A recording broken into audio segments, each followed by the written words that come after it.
My name is Kelly, I'm 29 years old, and after years of relentless hard work, I was finally promoted to project manager at a prestigious tech company in Seattle.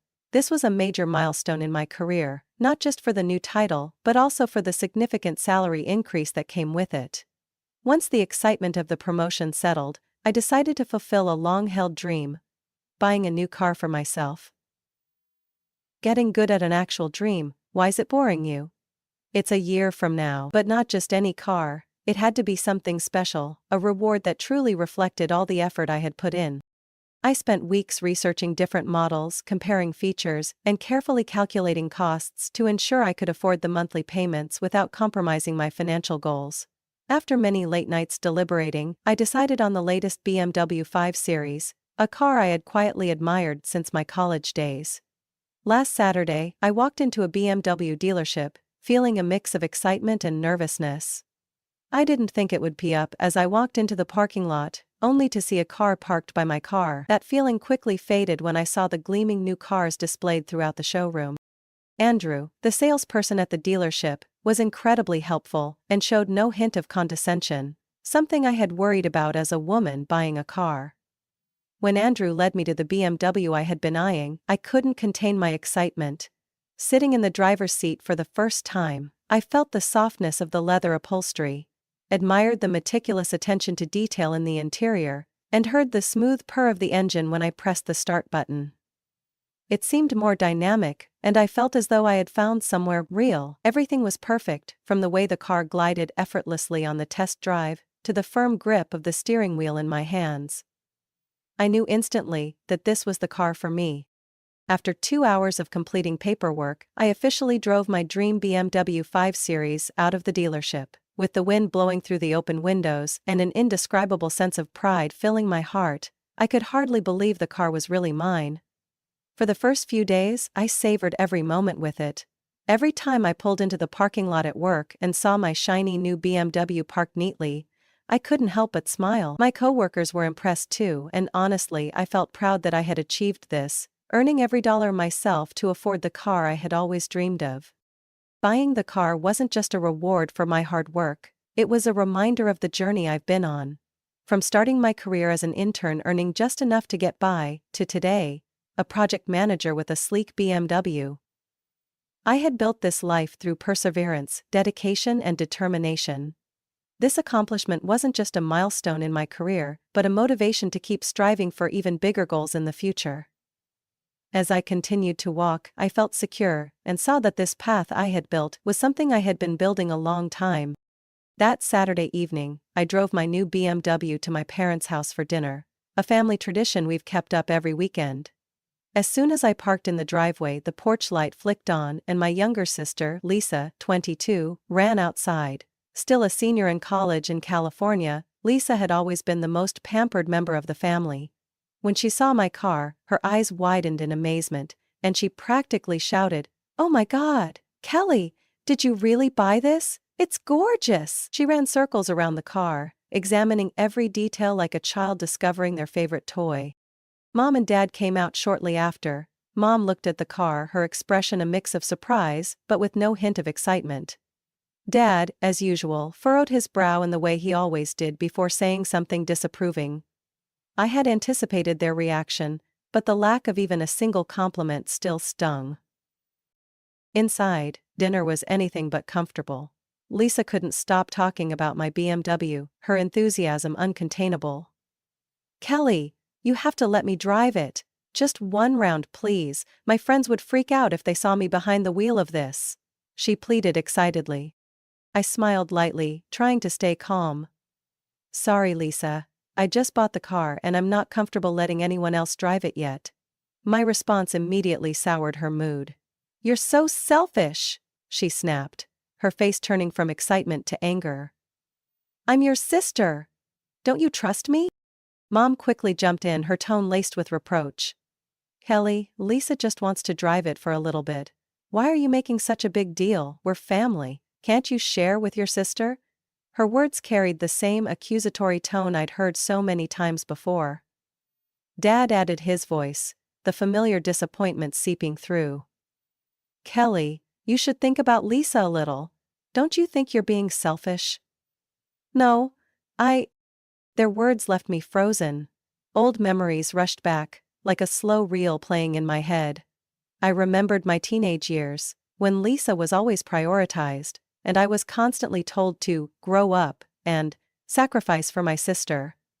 I thought of the time I was 16, using a cracked, outdated phone while Lisa, at just 9 years old, was gifted the latest iPhone because all her friends had one. When I asked for a better phone, my parents simply said, "You're old enough. If you want one, get a job and buy it yourself."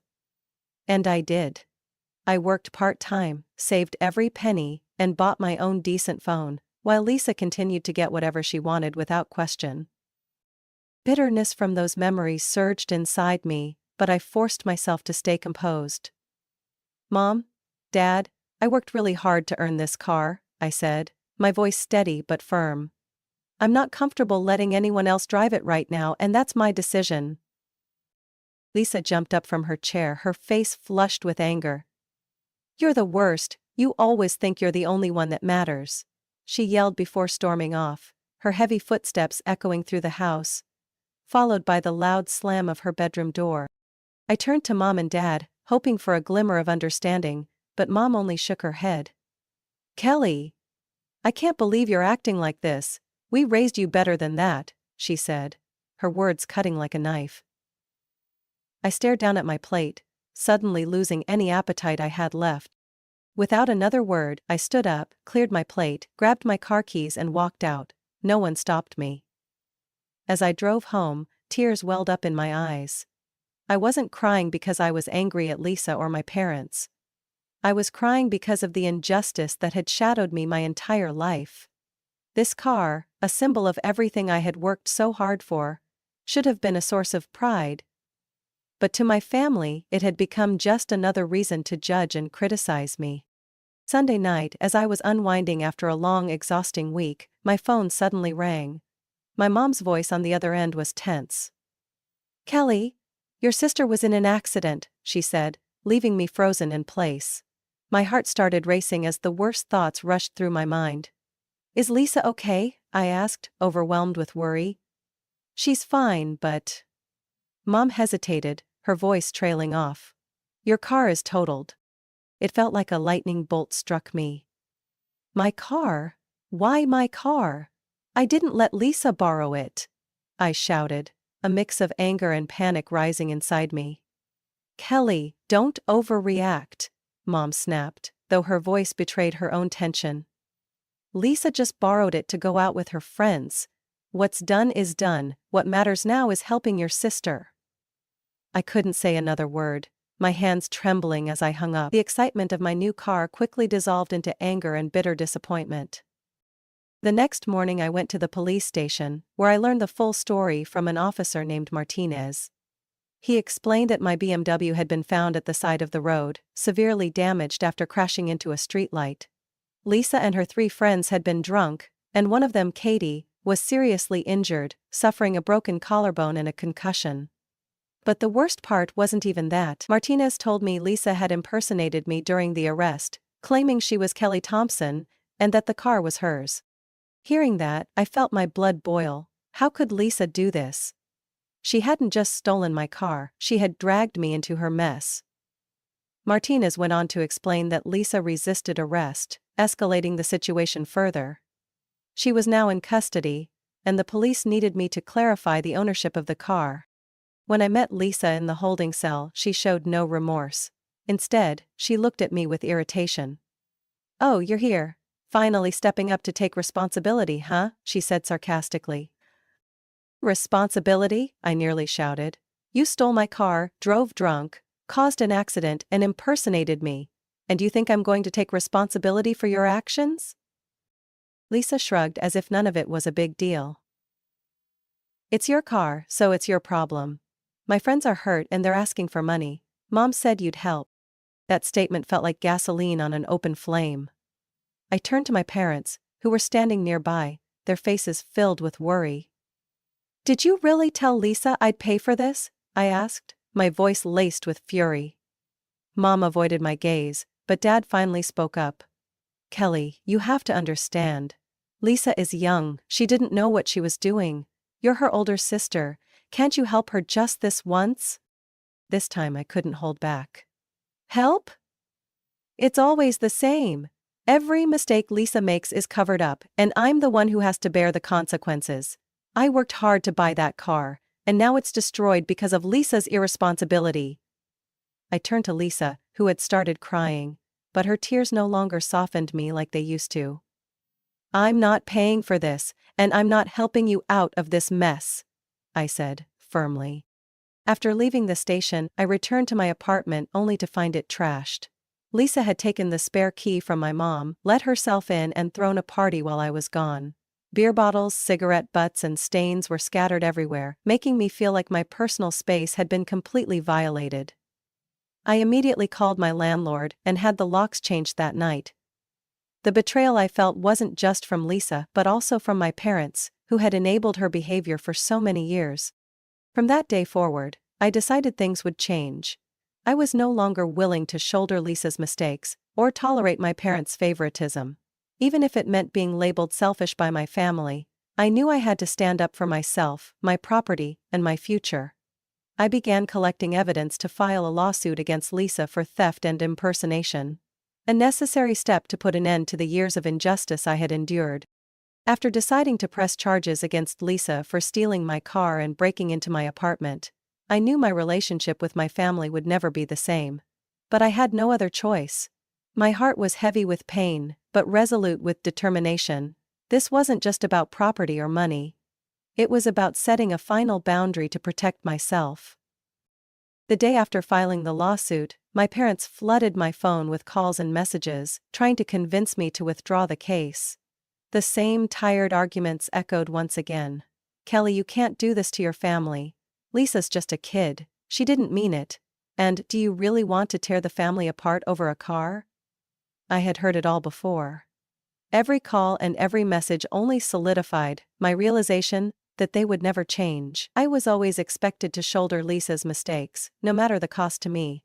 I moved to a new apartment in a different part of the city, one with secure entry and strict building security. I didn't share my new address with anyone in the family. My former landlord, Angela, even called to check on me when I left, but I simply told her I needed a fresh start.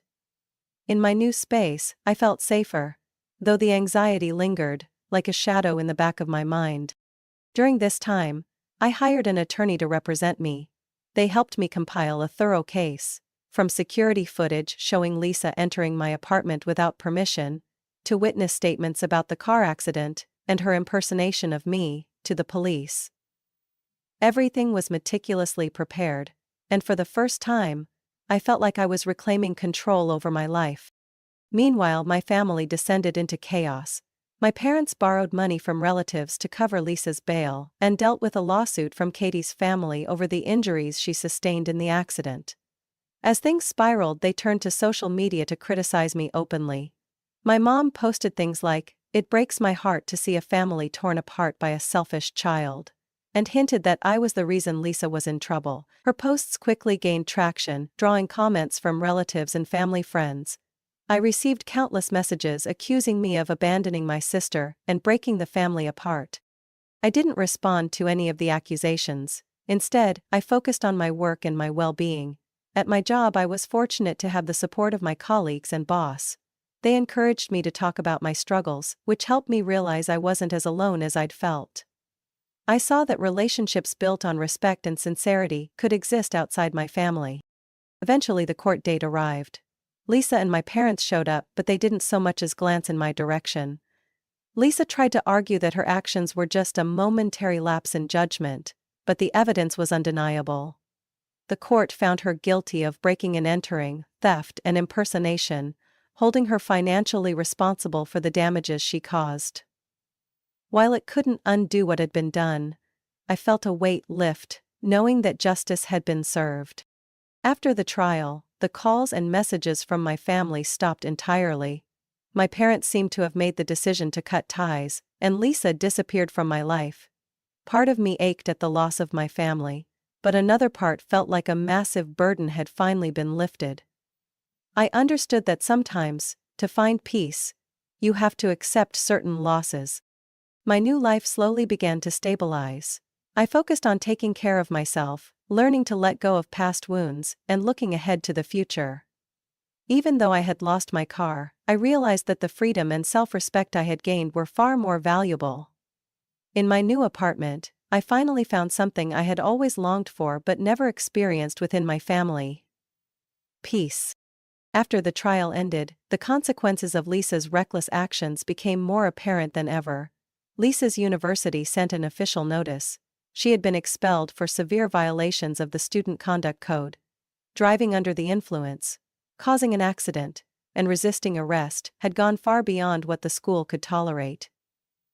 This news not only left Lisa in shock, but also sent my parents into a state of despair. My mom called me, sobbing uncontrollably, her voice trembling with anguish. "Kelly, Lisa has lost everything, don't you feel sorry for your sister?" But I responded calmly, "Mom, these are the consequences of Lisa's actions. I warned you many times but no one listened." I hung up after that, unwilling to continue the conversation. Meanwhile, Katie's family officially filed a lawsuit seeking medical expenses and damages for emotional distress. The amount demanded was over $80,000, a figure far beyond my parents' financial means. They were forced to scramble, borrowing from relatives and even putting their house up as collateral to settle the lawsuit. I heard from a relative that my parents were deeply embarrassed to ask for help from people they once looked down on. Despite this, they still didn't reach out to me, except for their accusatory posts on social media. Lisa, who had always been spoiled, was now forced to face a harsh reality. With no protection from her school or my parents, she started working part-time at a coffee shop to pay off her debts. Friends who were once close to her began distancing themselves, not wanting to be associated with someone who had a criminal record and a tarnished reputation. I heard through old friends that Lisa tried to reach out to me, but I didn't respond. I had set firm boundaries and had no intention of breaking them.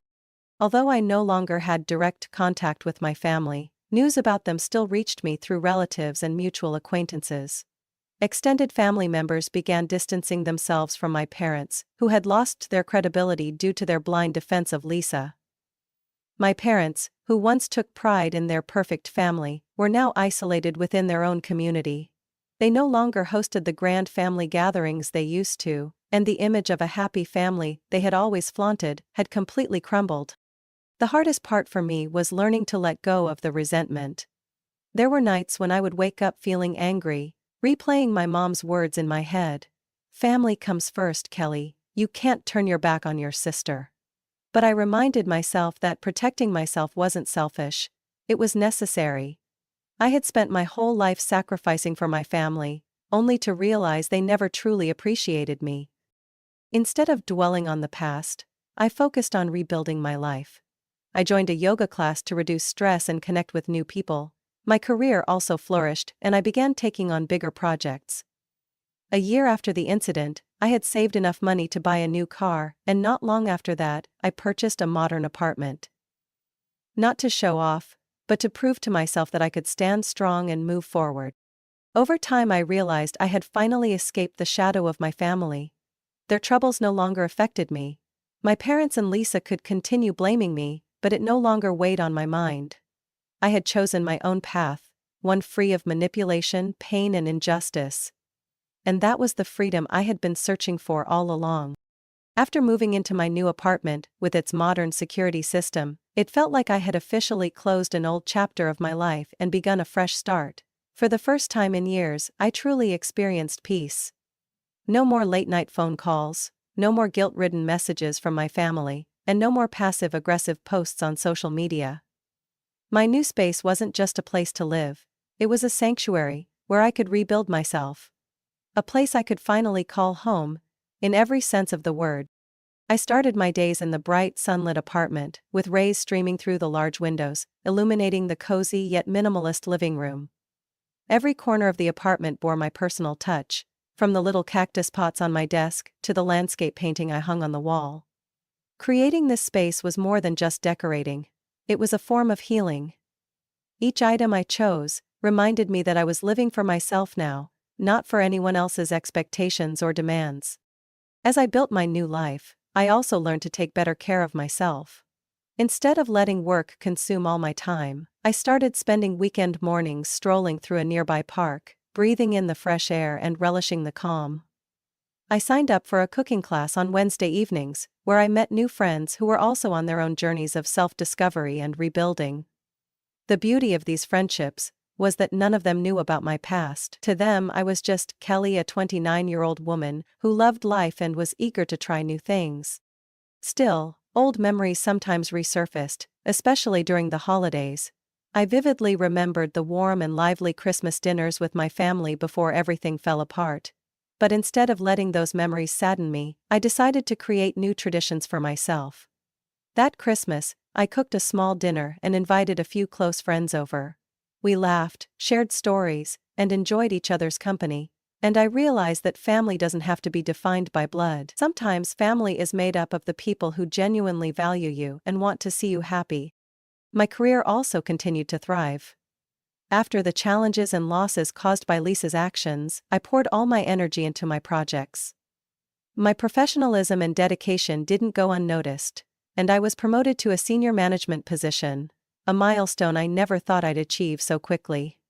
The pay raise not only improved my quality of life, but also allowed me to start saving for bigger dreams, like buying my own house or traveling the world. Occasionally, I would hear updates about my family through relatives or friends.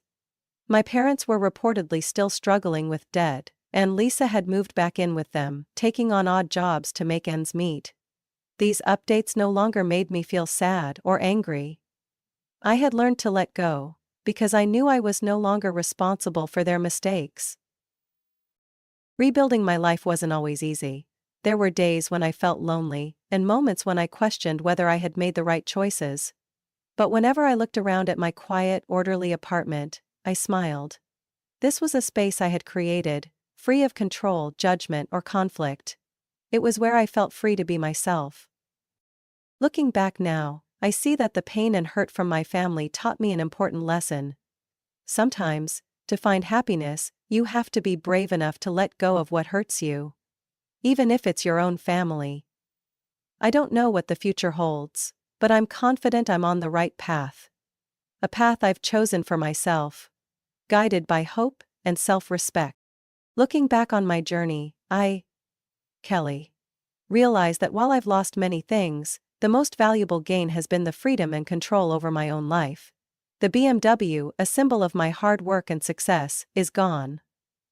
My family, who should have been a source of comfort and encouragement, became a burden I had to walk away from. Yet, from the ruins of those losses, I discovered something I didn't even know I was searching for all these years. A life free from impositions, expectations, and guilt. I've learned that loss isn't always a failure. It can be a way to free yourself from what holds you back. The breakdown of my relationship with my family no longer causes daily pain. It has become a milestone marking my growth. I stopped trying to prove my worth to people unwilling to see it. Instead, I focused on building a life I'm proud of. A life I control. With each passing day, I feel stronger. The painful memories of favoritism and injustice in my family no longer weigh me down. Instead, they've become lessons that taught me the importance of independence and self-respect. I've come to understand that happiness doesn't come from meeting others' expectations, but from living true to your values and dreams. My new life isn't always easy, but it brings a peace I've never known before. Waking up in my quiet apartment each morning, with sunlight streaming through the windows, reminds me that I'm living for myself now. Every step forward, no matter how small, is a confirmation that I'm on the right path. The final takeaway from my story is this: sometimes, to find true freedom and happiness, you must have the courage to let go of what causes you pain, even if that means family. Only by freeing yourself from those burdens can you open the door to a new life. A life you truly deserve. Share your thoughts about this story. What would you do if you were in Kelly's situation? Don't forget to follow the channel for more meaningful and heartfelt stories about life, family, and the journey to finding happiness.